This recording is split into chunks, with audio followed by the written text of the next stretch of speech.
Welcome to my channel. This is Geeta. Today we are going to see question number 4 of June 2014 for 4 marks, incomplete records. So they have asked you to calculate average collection period from the following details by adapting 360 days a year. Average inventory 10,80,000, debtors 6,90,000, gross profit ratio 10%, credit sales to total sales 20%, inventory turnover ratio 6 times. Just by reading this question, suppose you are not able to make out anything, don't worry. Just start writing what is asked. What is asked? The average collection period. You know the formula for debt collection period. You have studied in class 12. Debt collection period is equal to number of days in a year divided by trade receivables turnover ratio. Now see here, you know only the number of days in a year. You do not know the debt collection period. It is not given in the question.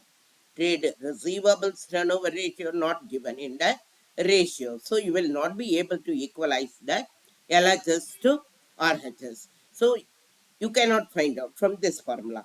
Now see, now we have to find out the trade receivables. Let us try like that. So trade receivable turnover ratio.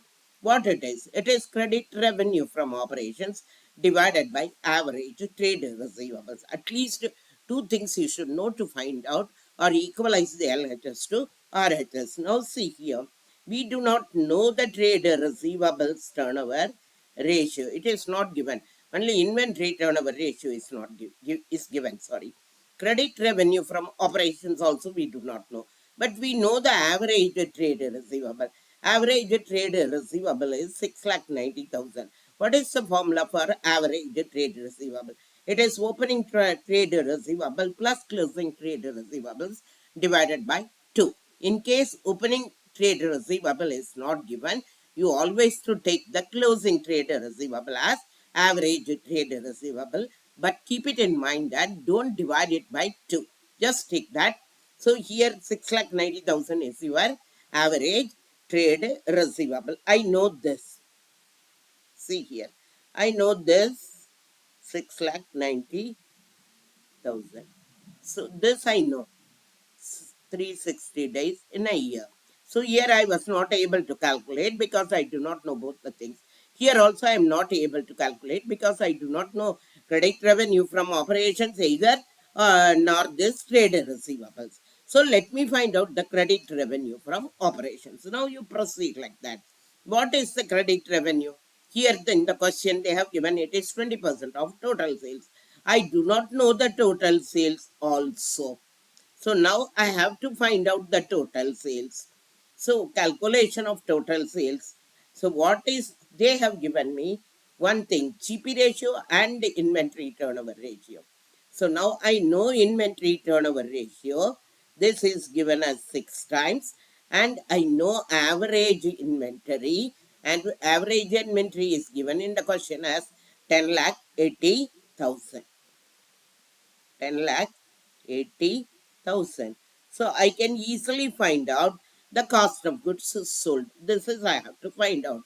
So what we do here, always the denominator is 1. So just do the cross multiplication to equalize LHS is equal to RHS. So what I have to do, 6 into 10,80,000 will be my cost of goods sold. So now this COGS, I'm writing in short, cost of goods sold is equal to 64,80,000. Okay. So now I know the cost of goods sold. I have given the GP ratio. What is GP ratio? That is GP divided by sales. So now my GP is 100 10 means, sorry, my sales will be 100. Then only I'll be getting 10%. Okay, GP by its sales into 100 is your GP ratio into 100. So then it will be 10 percentage. So now my sales is 100. Then my GP is 10. Then what is my cost? My cost is 90. This you are clear to you. So now you do one thing. You know this cost. This is also cost or COGS. You can take it as you know the COGS. For this cost, you know the sales. For this cost, you do not know the sales. Now, even if you are very weak in mathematics, just put two equals. Use the short trick for doing it. Always it will give you 100% correct. I guarantee that.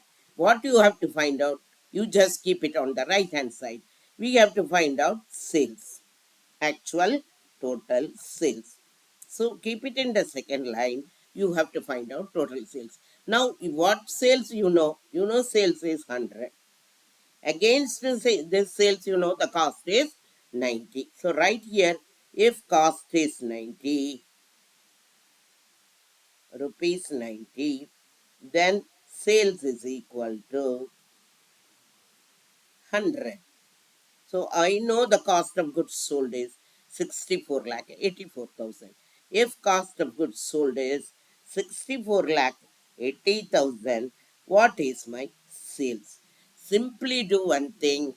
Just bring this 100 down and multiply this second line always. But you have to write it in the proper way. 60, then you will not at all have any problem. 64 lakh 80,000, and the first line will always come under denominator division. Okay, so first follow the trick.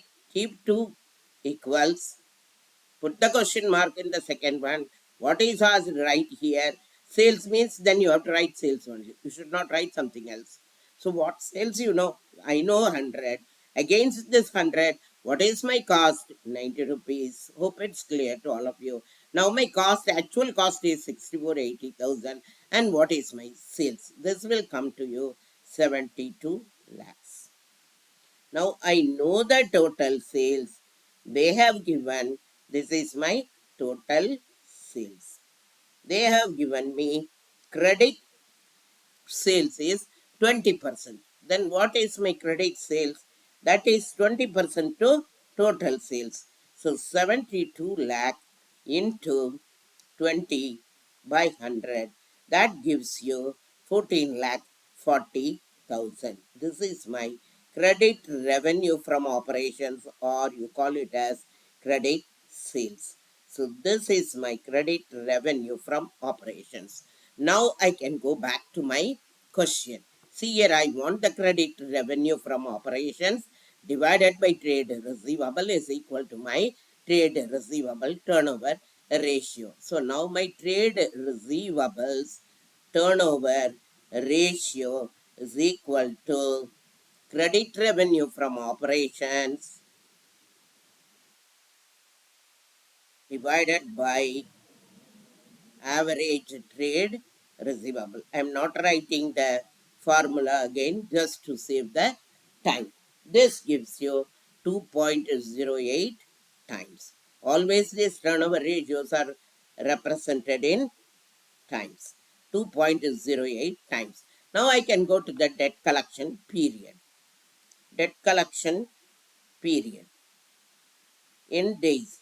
So now here number of days in a year, that is I'm not writing the formula again, 360 divided by trade receivable turnover ratio 2.08. What is my number of days? Comes as 173 days. You can use this formula either, or you can use a formula that trade receivables turnover ratio, sorry, debt collection period is equal to 14 lakh 40,000. Just a minute.